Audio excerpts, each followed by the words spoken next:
And we are live. Hello and welcome to the Benefit of a Doubt podcast.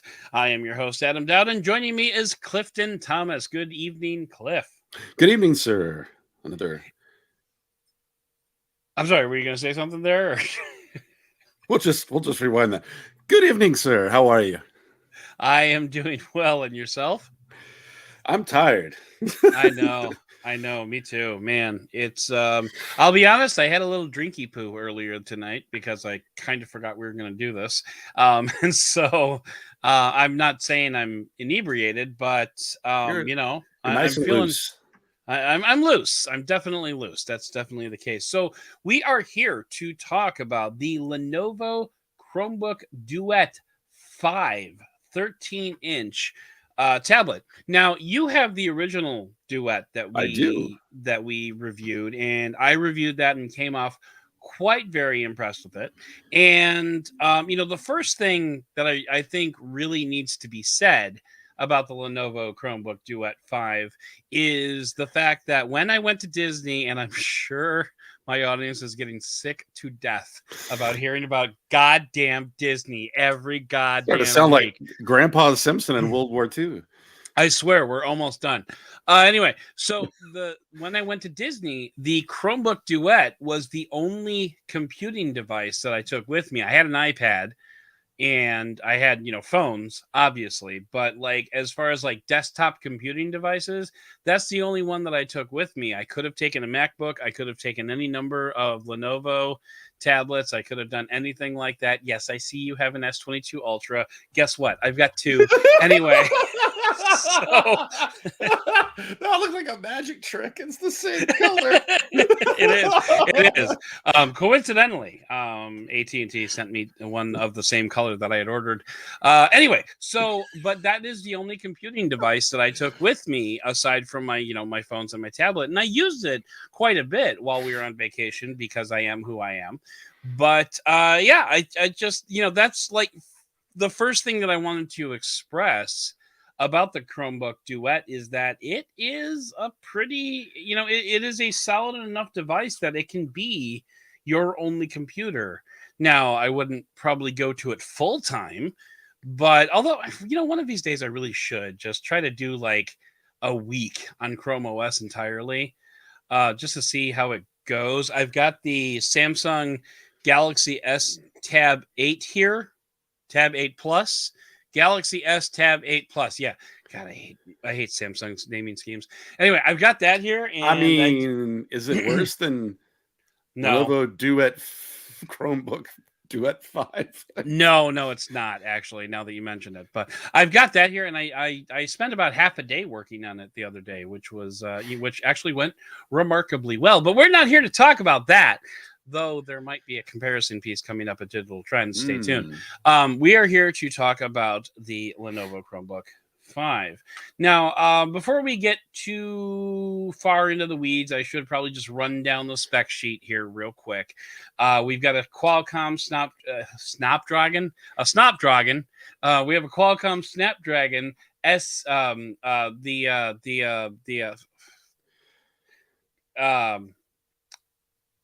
What's it called? System on a chip? No. Okay. All right. Sorry. We've got the Qualcomm Snapdragon SC 7180 processor, and it's got a 13.3-inch full HD display. It's got 4 gigabytes of memory. Talk about that in a little bit. 256 gigabytes of storage. Battery life, they say, will last up to 15 hours. That seems about right based on my usage. It's got some decent speakers to it. Don't get as loud enough as I would like them to be, I think, especially for like, a consumption device, a content consumption device. But it's super thin. It weighs 1.5 pounds, so that's awesome. It only has the 2 USB slots because it's a laptop in 2021. But yeah, and it's got the the detachable keyboard and the back to it, so it's a pretty decent system. Like, it's not the most spec'd out spec thing in the world, but it's got some chutzpah to it. Got an OLED screen. That's one thing I was impressed by. How is that screen, by the way? The screen is quite good. I used it in addition to having it be one of my only computing devices. I also use it, for streaming movies and whatnot. I downloaded movies to it with, Netflix and the various streaming services. Because one of the nice things about a Chromebook is that they can run Android apps, so I could put basically any Android app that I wanted onto it. One of the 800 subscription services that I Right. subscribe to because cable packages are a ripoff anyway. Uh, Yeah, they didn't go so quite like we planned. no, it did not. It definitely did not. So, but yeah, the screen is gorgeous. You get very deep blacks. I think it probably doesn't get quite as bright as I would like it to. The specifications say it peaks out at 400 nits, which whatever the hell a nit is. I mean, like as long as you're inside, you're good. But especially like I want to say there were a couple of times, like even on the plane when sun was kind of coming in from the side in the window, and it was kind of washing out the resolution on the screen. So So not a tablet you'd like to work with outdoors very much then. not probably outdoors. No, not so much. But I mean, as long as you don't mind cranking the brightness, and then you get like you don't get 15 hours of battery life. Right. It's all a trade-off. And But actually, yes, you mentioned that go ahead. you'd consider using it, or you'd like to try using it for a week. I think that would actually be interesting to see you try to do everything. Much like you kind of have your 6 months of Apple, 6 months of Android. I Yeah. think that might be a little long for everything that you're trying to do. But for a while there, back in the earlier days of Chrome OS, really wanted to try to edit a podcast, like just try to do exactly what we're basically talking about Yeah. in the browser. Now, I think it would be a little bit. This was before Android app, so you might actually have some more resources there now. But I'm guessing it still would be you'd be hampered compared to like I would say Windows or Mac OS.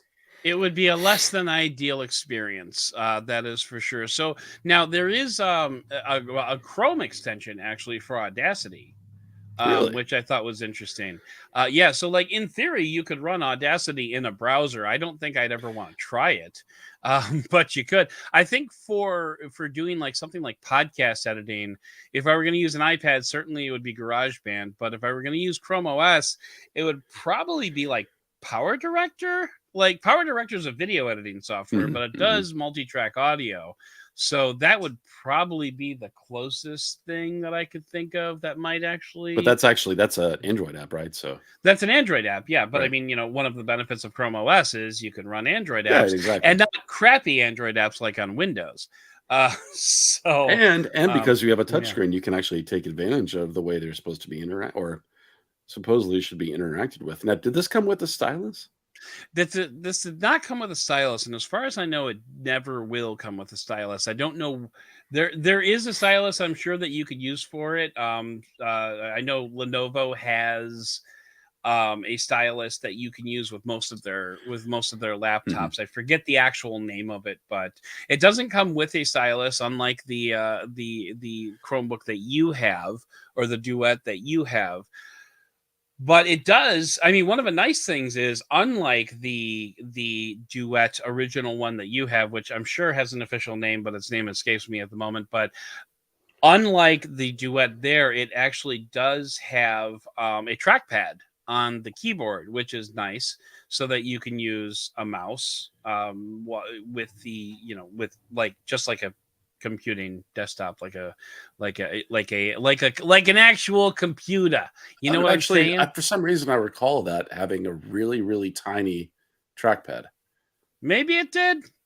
It's been a while since I've used it, so but yeah, I know I'm kind of curious. It's been a while since I sent it to you, so I mean, don't remember either. It's a 10-inch, it's a 10-inch form factor though, so yeah, it's kind of like using a Surface Go or something like that. I mean, it's definitely compromised, but I know this isn't what we're talking about, but yeah, I think the thing about the Duet, just real quickly, so we can kind of wrap that part up. But for comparison, it was about, I think when it launched, it was $299 or $279, and at times you could get it for $200.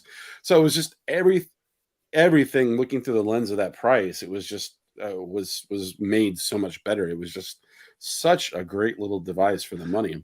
I I don't know want to if you say it can. was 250. I want to say it was 250, 249. I think that was its retail price. Yeah, I think there's also different capacities of it and things like that. But Sure, from my sure, of my course. understanding is the Duet 5, it's like basically its successor and its big brother. Um, it does have because it has things like an AMOLED screen.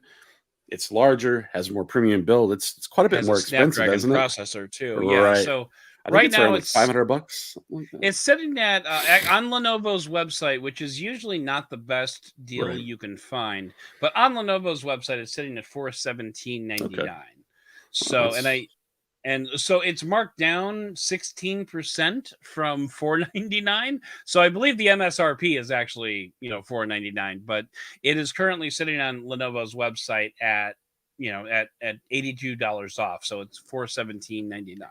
yeah. So Lenovo's which is website good. is yeah, it is good. Well, I mean, Yeah. considering everything that it's spec'd with and the fact that it is a more premium. I mean, you could speak to that better than me. I have handled one in person, just at a Best Buy, I think, but that's about it. But does it feel like a premium device to you? The screen, Mhm. definitely.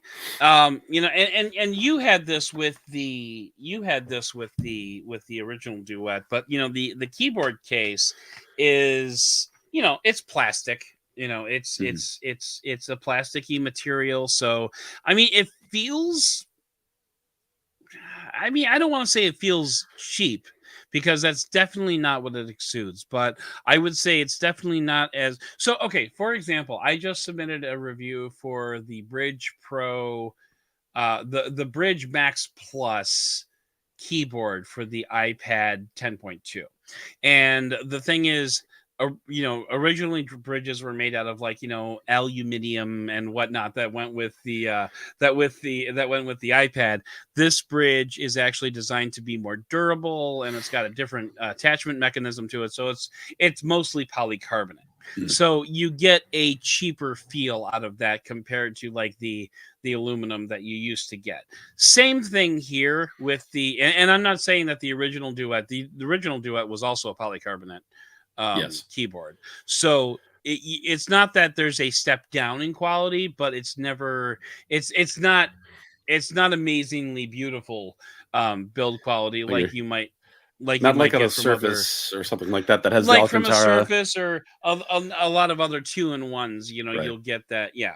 So I mean, it's plastic. It's fine. The touchpad is actually quite spacious, It is, yeah. as you can see here. I have to hold it back by my head so that the virtual background blur doesn't blur it out. But so yeah, I mean, you can see it's actually larger than the spacebar side to side, which is quite good.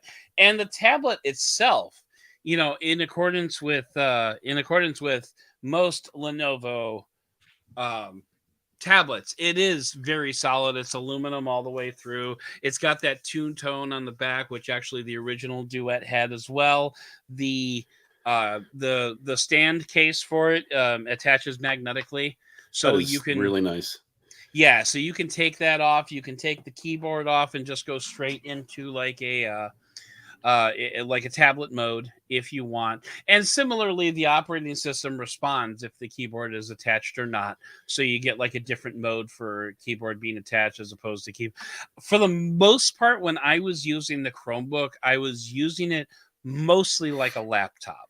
So I very rarely used it in like a tablet mode, Right. just because most of the time I was trying to get things done. So there were a few times that I would pop off the keyboard and use it to watch a movie during dinner or something like that. And for those applications, it's fine. One thing that I was actually surprised about was there were a couple of apps, like streaming apps, that didn't run particularly well on it. And the Huh. one that stands out in my mind is Paramount Plus.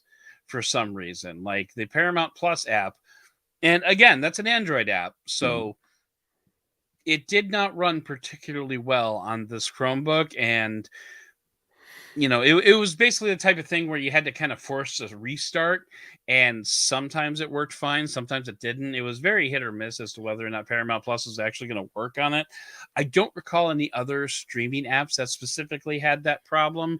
Google services all ran fine. Sure. Because of course they did. Google Drive, Google Docs, stuff like that. Most of my life is in Google. I think that's a pretty well established fact, which is why a Chromebook is very well suited to me. Yeah. Which is why I can pick that up. Not so much with digital trends because they're Microsoft. They're all in the Microsoft train. But when it comes to like personal stuff, especially like with the podcast and with other personal endeavors, I'm pretty much all Google all the time.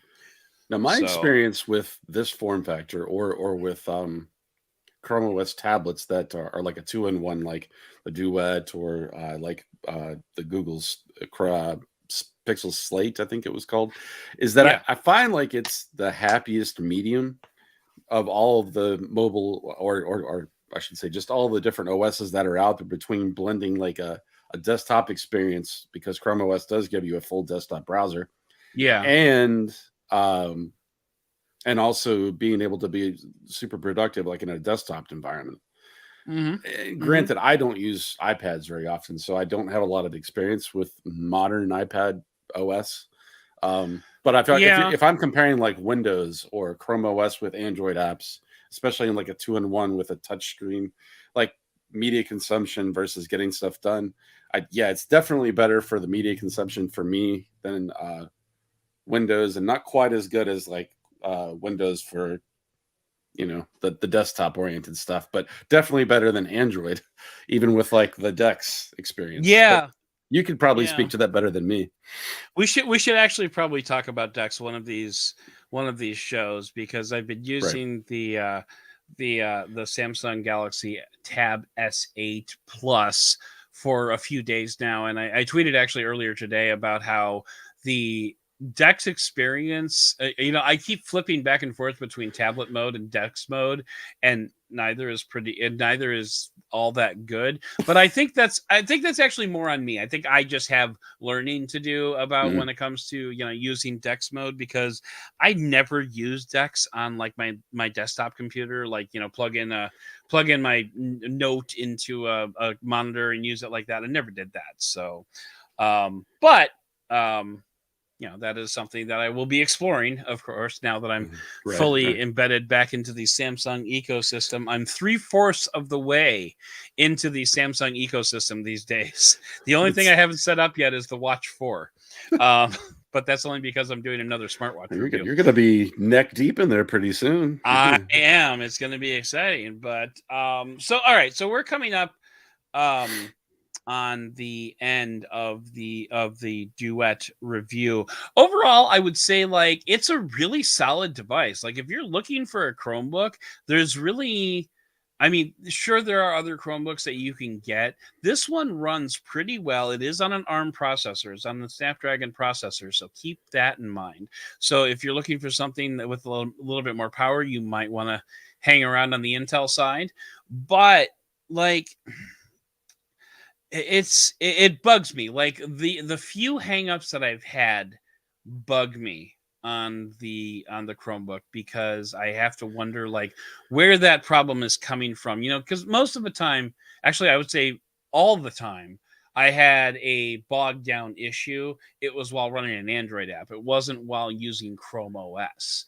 So I have to wonder if there's something with the compatibility layer, or if it's something with the processor. Could be the 4 GB RAM, because 4 GB of RAM shouldn't be on anything anymore. So like it could be any one of those things. And so that's what makes me stop short of giving it my full ringing endorsement to like absolutely go out and buy this thing. If it were maybe somewhere in the neighborhood of like $300 to $350, I think that would be an easier call to make, because if you're shopping in that territory, if you're shopping in the $300 territory, that's not going to be your primary machine. Right. You know, generally speaking, like if you're shopping in that neighborhood, you probably have a desktop computer at home, and this is something for you to take on the go. And for taking it on the go, absolutely, this is a great device. You know, I could write on this machine. The keyboard is wonderful, by the way. And, you know, it's funny, like how like doing all these laptop reviews and doing all these other, you know, bridge keyboard reviews. It's wonderful where keyboards have gotten to these Oh, days. absolutely. They are so good. Like universally, they are so good. And like I'm still not a mechanical keyboard person. I probably never will be. Like, you know, pressing my finger down more than like 3 or 4 millimeters is not for me. But and that is fine. Like it's just my personal preference. But like keyboards these days are so lovely. Well, I'm so it happy helps. about It that. helps that we've, you know, we as a podcast have been lucky enough to have quite a few different Lenovo review devices who typically, Indeed. more often than not, make some of the better keyboards for, you know, laptops and Sure. 2-in-1s like that. So, I mean, that's kind of what I expect.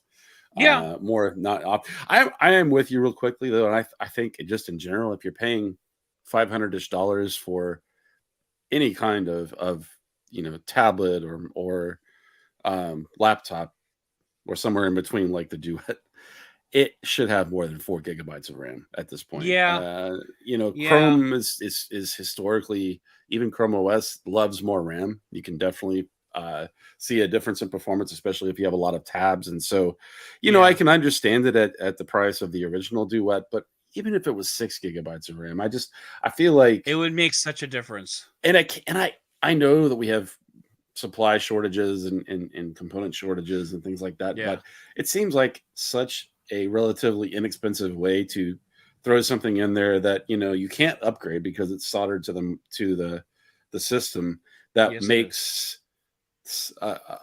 makes more of a difference for the investment, you know. So that's It's a just my 2 huge cents. difference. Like Yeah. even more than hard drive space, because you know the cloud is everywhere these Right. days, and even more than processor, although that's a bit of a question mark. But yeah, RAM is just one of those things that it's like it can make or break an experience Absolutely. so much. And you know, you know, 4 GB of RAM, especially on a desktop computing machine, is not enough, unless of course, and you know the caveat is always, if you're going on Facebook and you're surfing the web, then it's fine, sure. Yeah. But you know, if you want to do anything even slightly more than that, like stream a video, you know, Yeah. then RAM is going to start to have an effect. To So quote Marquez Brownlee, anytime I see a machine like this that has 4 GB of RAM, I automatically want to say, "This ain't it, Chief." right. But no, I mean, but seriously, so like I guess my caveat here is, if you can get this on a deal, if you can get this in like the $300 price range, $350 price range, probably safe to go ahead and grab it at 450, 500. I think there's better ways that you can spend your money at that Sure. price point. To be honest with you, I hate to say that because, you know, obviously Lenovo's friends of the show, and we love Lenovo, and you know, and I love the original Duet. Like at $250, that thing was a steal. You know, that was a no-brainer. Like, yeah, this is what you should get. Like, oh, you want a Chromebook? Get this. Just shut up and just get this. But with this one, you know, even with the AMOLED screen, which was obviously the big upgrade, the other big upgrade was the screen size going up to Right. 13.1 inches. 13.3. Mm-hmm. Yeah. So like that is, you know, obviously the screen was the big upgrade here. So I just don't think that that's necessarily enough to justify the price increase, considering the other internals that are in there. So sorry, that's just where I am. I agree with you. Okay. So, all right. You know what? This has been working out so well recently. I'm going to go ahead and do the outro in this because I can. Give me a second. I need to pull up the script. That's not in that template. It really should be. Wait.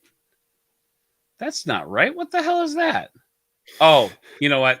I'm not in season 3. That's why. Okay. This is great TV, isn't it? That's exactly what I was about to say. Okay. So, well, you know what? And that's the, with the new Twitch stream, that's what this is about. This is about making a podcast from nuts and bolts all the way up to the finished product. Soup to So, nuts to a car you're driving on the highway. soup to nuts. That's exactly what the word I was looking for. I just couldn't think of it. So anyway, that is going to do it for our full review of the Lenovo Chromebook Duet 5.